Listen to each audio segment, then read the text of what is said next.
Mas madali maging photographer ngayon. Imagine kung hindi nag-progress ang photography at naiwan tayo sa analog mechanical SLR camera na gumagamit ng film rolls. Bukod sa mas mahirap maging photographer dahil hindi mo agad makikita yung shots mo, panigurado, mas malaki din ang gastos sa photography noon kumpara ngayon.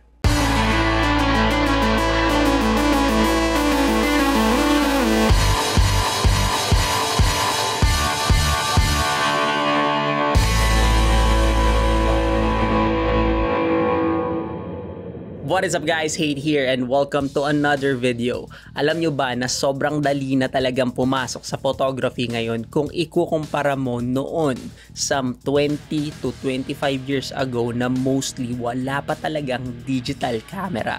Imaginein mo after mo mag-take ng picture noon, kailangan mo pang i-develop or ipa-develop yung film rolls mo. Isa sa mga photo editor software ngayon ay yung tinatawag na Lightroom o Adobe Lightroom.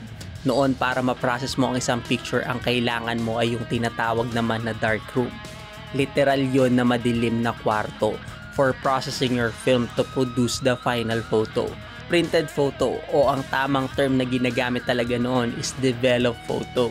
Sa pag-develop ng picture from film, hindi ka pa sure doon kung talagang maayos ba yung kuha mo.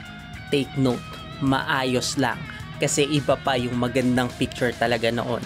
Hindi mo alam kung may nakuha ka ba kasi hindi mo nakikita kung tama ba yung exposure kasi wala ka namang ibang paraan para makita ka agad yung output mo kung hindi pa nade-develop. Siya nga pala sa photographic film, ang inabot at experience ko lang dyan noon ay point and shoot lang. Tapos dadalhin ko lang siya sa Kodak or sa pa-developan, then magbabayad lang ako, tapos sila na yung bahalang i-develop yung pictures. Itong mga pinagsasabi ko sa inyo ngayon is based lang sa mga accumulated knowledge ko na nag-gain ko sa experience ko sa photography. Share ko na lang rin na nung nagsisimula pa lang ako sa photography, point and shoot camera na agad yung nagamit ko. Digital point and shoot camera. Hindi ako masyadong concerned sa mga technical na bagay pa noon. Ang mode lang na ginagamit ko noon is program o yung madalas na auto mode lang ng camera. Pagpasok kasi ng digital photography, lalo na yung mga point and shoot digital camera, auto mode ang best mode kasi optimal settings na agad yung mga settings sa camera. Hindi tulad noong film days na kailangan mo pa ng iba't ibang mga device para makasigurado ka na hindi madilim or sobrang liwanag yung picture na kuha mo. Katulad nito, may mga sample ako dito. Tada! This is a fully mechanical light meter na ginagamit noon during the time ng mga SLR film camera na katulad nito para makasigurado sila na tama yung exposure or yung liwanag doon sa picture. Hindi siya sobrang dilim, hindi siya sobrang liwanag, tamang-tama lang siya. Ito yung metro nila at ang tawag dito, again, is light meter. Nakaabot siya hanggang ngayon sa digital age natin. So, ito, battery operated na siya. Nakapares pa rin siya ng function nitong mga lumang light meter.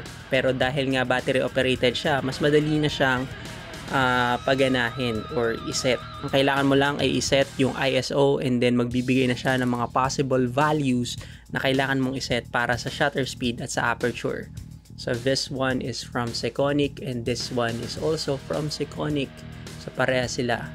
Ito yung kalololohan netong Sekonic na light meter na to.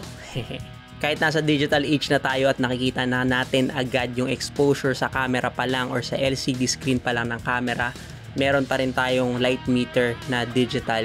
Ito naman ay ginagamit para mas accurate or precise yung exposure lalo na kapag sa shoot sa may set or sa setup na shoot, model shoot or group shot ng yung mga pangmatindihan, pang advertising, mga ganun, para mas accurate talaga yung settings mo doon sa camera. Wala kang overexposed or underexposed na area kasi gumamit ka na nito para tama rin yung ilaw na ibibigay mo doon sa lugar.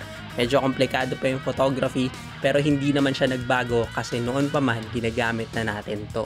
Another trivia din, noon ang ISO ay ASA or ASA. Yun yung tawag nila sa ISO noon. Yun yung sinaunang standard pagdating sa exposure sa photography. A ASA, American Standard Association. Wala kung makikita nyo, pero ASA yung nakasulat dyan. Hindi pa siya ISO. ISO is for International Organization for Standardization. Yun yung meaning niya. At yun yung sinet na standard para sa sensitivity ng mga camera or digital camera sensor natin ngayon. Yung mga later films din, ISO na din yung tawag kasi yun na rin yung ginamit na standard noon. By the way, kung ngayon lang kayo napadpad dito sa channel, madami tayong mga content related sa photography kasama ng mga tips and tricks, pati basic photography lessons. Meron din tayo dito sa channel and feel free to browse na lang. Subscribe na din kayo as a support for more videos pa. Ngayon, nasa na ba tayo sa photography? Nasa cellphone photography na tayo.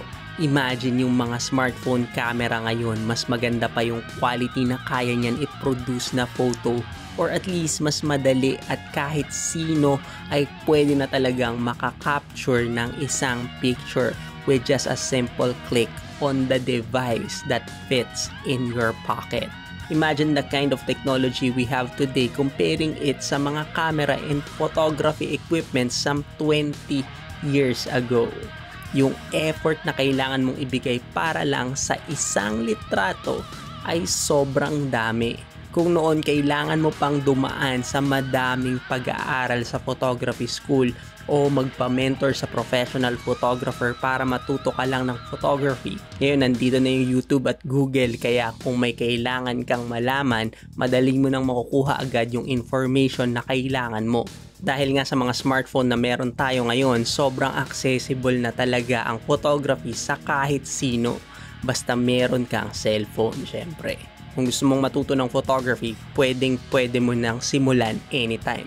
Basta willing ka lang mag-self-study.